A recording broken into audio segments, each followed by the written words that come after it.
So, hi guys, we're group 18. So, ang topic natin today is question documents. So, saan ba galing ang document? It came from the Latin term documentum, which means lesson or example. In medieval Latin, it means instruction or official paper. So, same ha, ito pa rin yung sinasabi kong documentum. It may have been derived also from French word docere, meaning to teach. So, in short, ang isang documents or dokumento, may binibigay siya sa atin ng instruction or ng susundan natin. May tinuturo siya sa atin na nagsisilbi natin siyang gabay. For example, itong PowerPoint na to, it's a type of documents. Kasi bakit? Kasi 'di ba, andito yung lessons natin, ito yung parang sinusundan natin as a gabay. Document is any material containing marks, symbols, or signs, either visible, partially visible, that may present or ultimately convey a meaning to someone, maybe in the form of pencil, ink writing, or typewriting, or printing on paper. So, tanong lang, meron akong notebook, tapos yung notebook ko meron sulat ha. Parang diary ko lang siya. Pwede ba siya ma-consider as a document? Siyempre, yes. Kasi, sabi nga nila, it's any material daw na merong mark, symbol, or sign. Siyempre, kung ano yung nakasulat doon, for example, may sinulat ako doon. Siyempre, for me, nagsulat ako ng something, kahit ano lang. Sabi doon, visible or partially visible that may present or ultimately convey a meaning to someone. So, may meaning yun siya. Next, meron pa ako sa example. Lapida. Sa tingin nyo, consider pa rin siyang documents, yung lapida? Ang sagot dyan ay yes! Kasi ang lapida meron siyang name, date, saka birthday. Parang yung sa name, yung pagkakakilanlan kung sino yung namatay.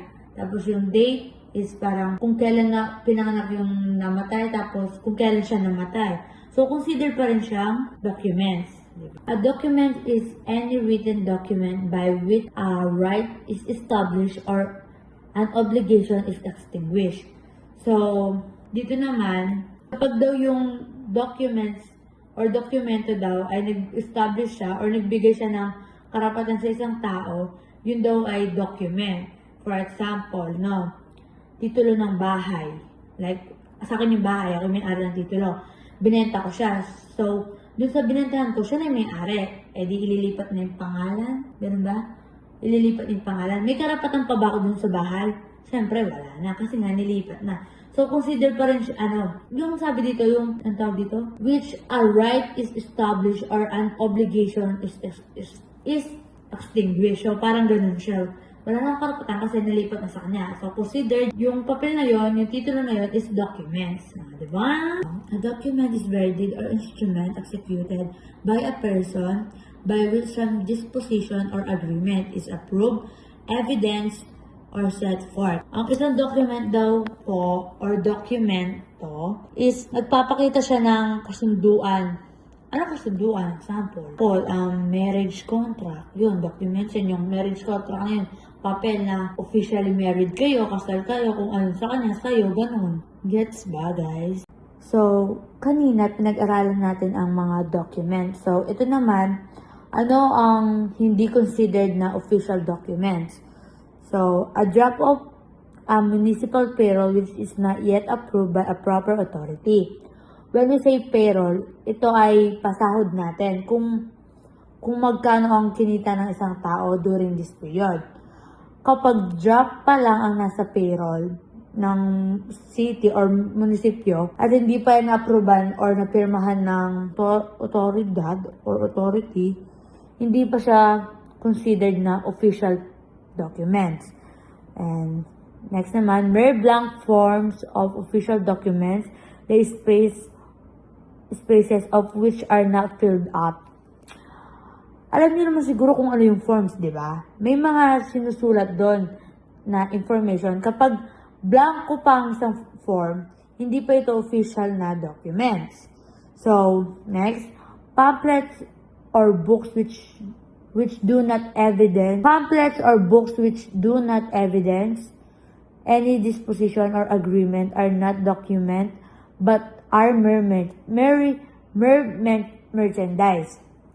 So, kung yung isang libro naman ay binibenta lang para i-enjoy yung story, It cannot be considered an official document. It's a mere merchandise. Isang bagay na binibenta lang siya. Yun lang siya.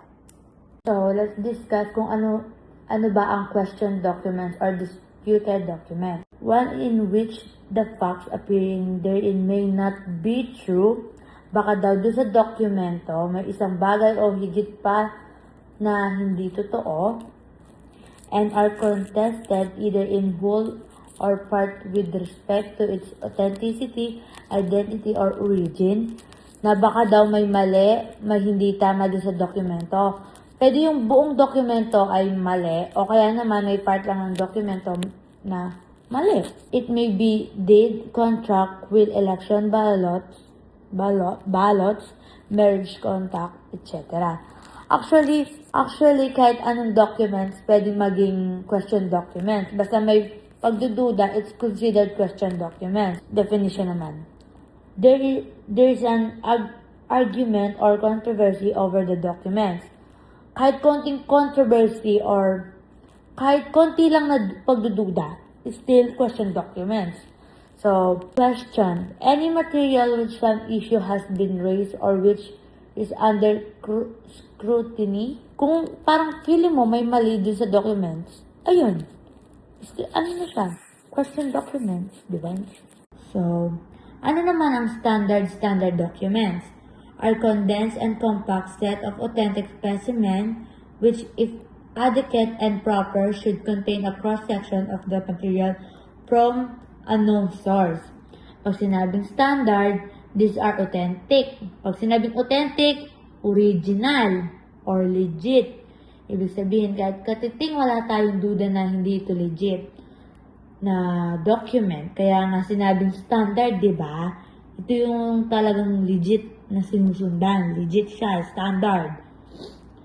Those things whose origins are known and can be proven and which can be legally used as examples to compare with another matters in question. Exemplar. A term used by some document examiners and attorneys to characterize known material. Is this a term na gamit lang ng mga abogado? But basically, same standard pa rin yan. So again, pag sinabi natin standard document, ito ay yung mga dokumento na kahit konti na walang duda, hindi legit. Walang dudang hindi siya legit. Standard talaga siya. Original siya, besh. Yun lang. Holographic document. Any document completely written and signed by one person, also known as holograph. In a number of jurisdictions, a holographic will can be probate without anyone having witnessed its execution. So dito nga sa holograph document, ang holograph document ay isang dokumento na may hologram, isang espesyal na imahe na mukhang 3D at nagbabago ang itsura kapag iniikot o tinitignan sa iba't ibang anggulo. Example nito ay sa license driver. Kapag ang isang lisensya ay tinitignan mo na maayos, makikita mo ito na may ibang kulay sa picture o sa gilid nito na nagsisimbolo na ito ay isang holographic document. At ito ay nakasign lamang sa isang tao or written by one person only. Para siyang private na identity mo na merong isang parang 3D nga na imahe para masabi na isa siyang holographic document. Reference collection. Material compiled and organized by the document examiner to assist him in answering special questions. Reference collection of typewriting, chalk writing specimens, inks, pens, pencils, and papers are frequently maintained. Ang reference collection ay tumutukoy sa koleksyon ng mga tunay at kilalang halimbawa na ginagamit bilang batayan sa pag-ambing. Ito ay mga dokumento o sample tulad ng mga pirma na siguradong galing talaga sa isang tao at ginagamit para ikumpara sa isang dokumentong pinagdududahan. Sa madaling salita, ito ay koleksyon ng mga totoong sample na ginagamit bilang basehan para malaman kung ang isang document ay tunay o peke. Example nito ay kukuha ng mga tunay na pirma ng isang tao para matukoy kung siya ba talaga yung pumirma ng isang document. Public document. A document created, executed, or issued by a public official in response to the exigencies of the public service or in the execution of which a public official intervened. Any instrument authorized by a notary public or competent public official with solemnities required by law.